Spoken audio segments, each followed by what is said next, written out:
I knew I wanted to have you on the podcast because as a young leader of a company that's doing great things and trying to create some change in an industry that's pretty cookie cutter already, I wanted to make sure and share some of your leadership thoughts with our audience. So why don't we start? I'd love to start with this, Nick. Tell us what caused you to start Faith Moving Company.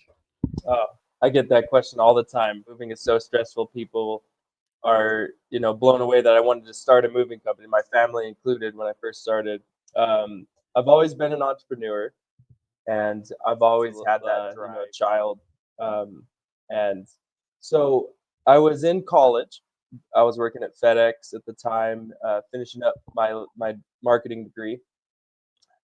And we had a last senior project where we would create a business on paper. And so I decided to create. I had done a little bit of side moving during my college career. I was in a traveling band, and so to make money for tours, we would move people's possessions. So I kind of got good at it. So we, it was my senior year. I was working at FedEx early in the morning. I'd go in at 2:30, leave at 9 a.m. I'd go to school, and then I'd go knock out a move in the evening, or vice versa.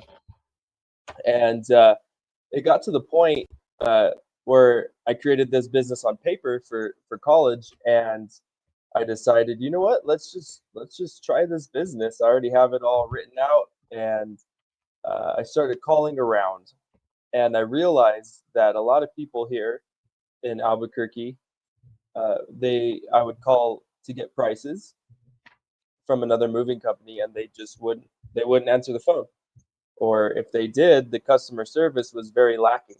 So I kind of started doing research and realized, the moving industry has a really bad mark on it.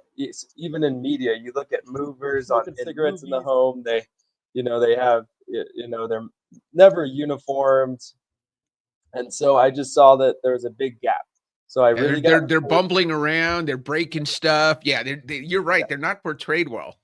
Right. On the news, all you hear about movers is scams, and it's true. There's, a lot of bad stuff going on. So I saw that there was a big gap in customer service there. So I decided to do it. This is Lead Different. Subscribe now. Discover a new era of leadership. Lead different, because great leaders change the world.